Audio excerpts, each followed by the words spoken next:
cette réunion qui ne devrait pas être trop longue parce que là, vous commencez, j'en suis certain, à être familier avec notre formule de fonctionnement, ce qui fait que ça commence à rouler notre affaire. On va d'abord retourner vers notre plan de cours qui est ici, juste à notre habitude pour bien se situer. On est au cours 8. On amorce le 4e module historique, c'est-à-dire qu'il nous en restera un autre, le module 5 qu'on va amorcer au cours 10. Puis ensuite, il va nous rester 2 autres évaluations qui vont correspondre à l'évaluation finale. Un module 6 sur la réalité des institutions et du patrimoine, principalement le musée d'histoire de Sherbrooke, qui s'intéresse passablement au patrimoine. Donc, j'aurai un module sur lui. Et le circuit patrimonial qui, lui, va vous demander d'être en mesure d'identifier des types de maisons que nous allons avoir étudiés. Et pour le circuit patrimonial, c'est principalement les modules 4 et 5 qui seront sollicités à ce moment-là. Donc, au fond, votre évaluation finale va porter sur de la matière qui est présente dans les modules 4 et 5. Ça devrait être assez intéressant. Vous allez voir, j'ai changé un peu la formule des modules. Là, c'est vraiment beaucoup plus au niveau de l'identification stylistique. On va regarder ça. Puis en classe, on va pouvoir compléter sur d'autres aspects de la maison. Je pense que ça devrait être intéressant pour vous aussi. Et je pense que vous allez les trouver assez simples. En tout cas, principalement le module 4 et 5, là, on rentre dans le temps présent, là. Et en plus, j'ai décidé de resserrer parce que sinon, ça n'aurait pas de sens, là. Donc, depuis la fin du module 3, vous avez réalisé que nous avons amorcé une étude de la maison en Nouvelle-France, au Québec. Donc, on avait recentré vers ça. Le module 4, lui, concerne principalement les demeures des 19e, début 20e siècle en Amérique du Nord, incluant le Québec. Donc, les développements de la maison coloniale qu'on a vu à la fin du module 3, mais aussi toutes sortes d'autres maisons qui vont se développer au Québec et en Amérique du Nord. Donc, pas mal ce qu'on va voir, ça s'applique à l'ensemble de l'Amérique du Nord. Donc, ça va être intéressant. Puis après ça, le module 5, ça va être aussi concentré plus vers l'Amérique du Nord et on va voir les maisons modernes. Vous n'en avez peut-être pas d'images, mais vous en avez sûrement peut-être quelques images, mais vous allez voir, on va placer ça puis on va mettre ça dans le temps. Donc, si on revient à notre ligne du temps, nous avons eu le module 1 sur la fin de l'Antiquité, l'Empire romain, donc les maisons romaines de ce moment-là. Le module 2 s'intéressait au Moyen Âge jusqu'à la fin du Moyen Âge, dans sa dimension guerrière, à la fois urbaine et rurale. Le module 3 couvrait les temps modernes, avec à la fin une petite section sur les demeures québécoises. On entame les 2 derniers modules sur l'époque contemporaine, donc modules 4 et 5 vont couvrir la dernière phase de l'histoire occidentale. Et pour cette dernière phase, on va se concentrer sur la réalité nord-américaine. Donc, c'est assez simple à comprendre. Retenez que l'époque contemporaine correspond en gros avec le développement de l'industrialisation. On va voir apparaître de nouveaux matériaux et ça va se développer déjà dès le 19e siècle, mais ça va se confirmer principalement au 20e siècle. Et la maison moderne qu'on va voir dans le module 5 va être totalement tributaire de cette industrialisation-là qui va amener un renouvellement en profondeur de la réflexion sur l'habitation. Puis ça va nous amener jusqu'à aujourd'hui, là.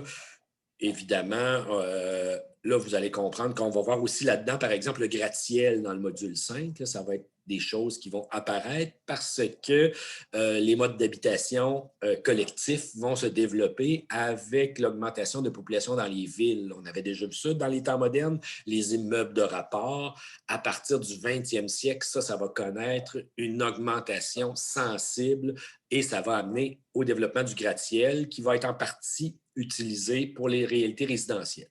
Mais donc, ça, c'est pour le module 5. Le module 4, lui, c'est vraiment la fin, en fait, c'est tout le 19e siècle et le début du 20e siècle. On l'appelle aussi la phase des néo, N-E, accent aigu, O, parce que c'est un moment où on s'intéresse à tout ce qui s'est fait dans les périodes précédentes. Donc, on va avoir des modèles de maisons néo-médiévales, néoclassiques, inspirés de l'Antiquité. On va avoir toute une espèce de variété qui va se mettre en place à ce moment-là. Et là, c'est intéressant parce que, évidemment, Sherbrooke, qui a été fondée vers 1827, donc au tout début de l'époque contemporaine, va avoir des demeures de cette période-là, ce qui est tout à fait pertinent pour nous. Ça va nous permettre d'incarner cette réalité théorique dans une réalité plus concrète. Donc, ça va nous préparer. Là, on est vraiment rendu à préparer la fin de la session à partir des 2 derniers modules historiques qu'on voit cette semaine et dans 2 semaines. Donc là, je vous rappelle que ce soir, jusqu'à 23h59 et 59 secondes, vous pouvez terminer votre module 3 et que le module 4, lui, qui est lancé aujourd'hui, vous allez recevoir la première série de questions. La semaine prochaine, soit le 26 mars, on se voit en classe, tout le groupe ensemble à 12h30. On va avoir de la matière complémentaire sur les maisons des 19e, 20e siècle. Vous allez recevoir une deuxième série de questions. En passant, je m'excuse, j'ai complètement oublié de vous l'envoyer après le cours. Puis, il faut que quelqu'un me rappelle à l'ordre, mais je pense que là, tout le monde les a eus. Et le module 4 va être à remettre le 2 avril suivant. Donc, au fond, on le démarre le 19, puis vous allez avoir jusqu'au 2 avril pour le finaliser, incluant les questions du module que je vous donne aujourd'hui et les questions complémentaires qui seront fournies la semaine prochaine. Donc, au fond, ce n'est pas compliqué, on fait tout le temps la même affaire. Ceci dit, on est rendu à rendre disponible le module et on va le regarder ensemble. Par la suite, vous allez pouvoir travailler ce module et je resterai disponible pour vos questions. Donc, attendez un peu, je vais aller rendre le module disponible et ensuite, on le regarde. Vous allez voir, il y a une petite forme un peu différente, donc vous devriez le voir dès à maintenant dans vos affaires comme disponible. Maintenant, voici ce qu'il a l'air. Tout le monde le voit? C'est bon, à l'écran. Donc, module 4, il s'appelle « Les demeures des 19e et début 20e siècle au Québec et en Amérique du Nord ». Donc, il poursuit la fin. Donc, je l'ai fait sous forme de PowerPoint, celui-là. Et vous allez voir, comme il couvre la période qui suit, grosso modo, la conquête britannique de 1759 à 1760, on va voir se développer les maisons que vont mettre en place les Canadiens français qui deviendront au courant de cette période-là les Québécois, mais aussi comment les anglophones canadiens vont développer une architecture résidentielle qui se distingue de celle des francophones et qui va être, elle, beaucoup plus représentative de ce qui se fait dans le reste de l'Amérique. Parce que vous savez que le reste de l'Amérique du Nord est passablement anglophone, mis à part quelques zones du sud des États-Unis qui sont marquées par des traditions plus espagnoles, en lien avec leur proximité avec le Mexique. Mais donc, le reste, ce qu'on va voir pour la maison anglophone va être applicable au reste de l'Amérique du Nord. Donc, je vous ai fait ici, donc je vous parlais que c'était le moment des styles néo. Vous voyez dans la dénomination des différents styles qu'on va étudier que la terminologie néo est à peu près omniprésente. C'est parce que ce sont des styles qui s'inspirent du passé.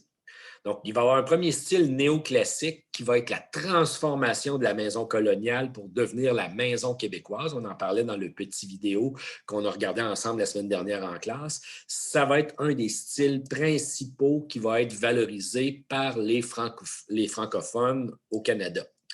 On va avoir 2 autres grands styles qu'on va valoriser dans l'univers culturel francophone, le style Second Empire et le style Boomtown. En parallèle à ça, les anglophones vont avoir une grande variété de styles. Et il est très important qu'on les étudie parce que tous ces styles-là, mis à part le néoclassique, qu'on va moins étudier pour les anglophones, on va surtout le regarder pour les francophones, tous ces styles-là, je voulais surtout prendre la colonne de gauche, tous ces styles se retrouvent à Sherbrooke. Donc ça, c'est intéressant parce que vous allez pouvoir les identifier. Là, vous savez que le Vieux-Nord à Sherbrooke, c'était le quartier riche de Sherbrooke et que les chefs d'entreprise y habitaient et qu'au 19e siècle, les chefs d'entreprise, c'était les anglophones. Donc, ils se sont fait construire des maisons qui correspondent à ces styles-là.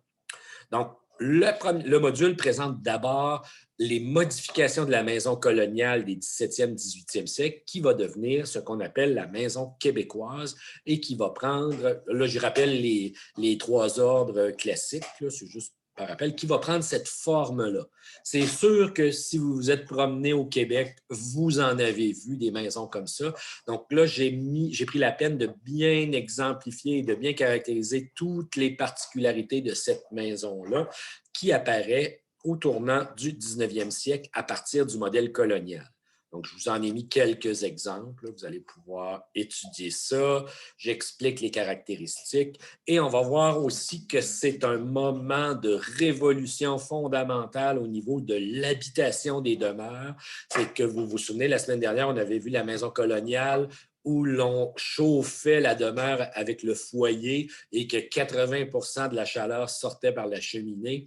On va enfin voir apparaître une innovation technologique qui va être le poêle à bois, qui, lui, si vous avez des grands-mères ou autres qui vivent à la campagne, il y a probablement un poêle à bois chez eux, peut-être même chez vous. C'est un mode de chauffage tout à fait particulier qui est très efficace. Et là, je vous explique l'évolution du poêle à bois et comment on va remplacer la cuisine dans le foyer, dans la cuisine dans le poêle à bois et comment ça change aussi nos pratiques alimentaires et comment ça amène le développement d'une pièce nouvelle qu'on appelle la cuisine d'été. Vous allez tout comprendre ça. Donc ça, c'est la maison québécoise qui a été construite durant tout le 19e siècle selon ce format-là. Après, on va voir les différents types de maisons anglophones. La maison de type néo-gothique. Là, vous vous souvenez, quand on avait vu la maison coloniale francophone dans le module 3, on avait vu qu'elle s'inspirait des manoirs français, principalement des manoirs normands, si vous vous souvenez. La maison néo-gothique, qui va être un style importé par les anglophones, va, elle, s'inspirer des manoirs anglais. Donc, j'en profite d'abord pour vous expliquer comment étaient organisés les manoirs anglais de la fin du Moyen Âge. Donc, ça avait l'air de ça. Je vous ai mis plein d'images. Donc, ça, c'est un exemple. Et comment on a adapté ça dans la réalité nord-américaine. Donc, ça donne ce genre de maison-là. Et on en a à Sherbrooke aussi de ça. Ça, vous allez comprendre les caractéristiques de ça. Eux, ils ont aussi des formes de poêle à bois particuliers. On va reparler de ça. Ensuite, un autre modèle très anglophone, à peu près contemporain, le Cottage Regency.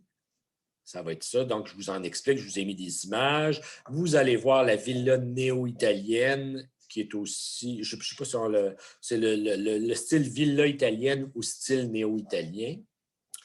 La maison victorienne, elle est très importante, on en a beaucoup et elle fait sûrement partie de votre imaginaire. Si vous voyez une image comme ça, c'est toujours le genre de maison qu'on utilise pour les films d'horreur. Hein.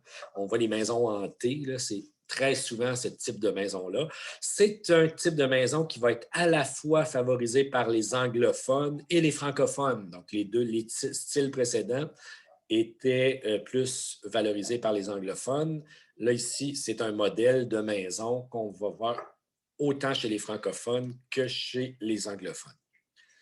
Et là, je vous en montre des plus petits modèles aussi. Donc, vous allez pouvoir voir ça et comprendre cette affaire-là. Un autre style qu'on retrouve à Sherbrooke et qui est très important, c'est le style néo-Queen Anne. Très belle maison, assez spectaculaire. Néo-Tudor. Donc, tout ça, vous allez apprendre à les reconnaître. Après ça, on arrive dans les styles qui sont plus considérés comme pré-modernes, mais je les ai intégrés quand même là-dedans. Le vernaculaire américain, très fréquent aussi en Estrie. Et enfin, le style Boomtown qui marque la fin du 19e et le début 20e siècle. Exemple, le petit centre-ville de San Francisco, exactement similaire ou comparable au centre-ville de Sherbrooke, qui est de style boomtown aussi. Donc, vous allez comprendre ces différentes caractéristiques-là. Et des maisons comme celle-ci. Choses qui sont dans votre environnement. À partir de là, vous avez des questions, bien entendu. J'ai mis beaucoup de questions qui étaient synthétisées. J'aimerais ça que vous me fassiez un texte continu, synthétiser les caractéristiques. Moi, je les présente de façon un peu plus schématique. Faites-en une synthèse. Ça, c'est dans le but que vous les maîtrisiez bien. Parce que la fin du module va vous demander de les classer en 2 catégories. Je vous ai proposé une première catégorie qui était classée entre les styles favorisés par les francophones versus les styles favorisés par les anglophones.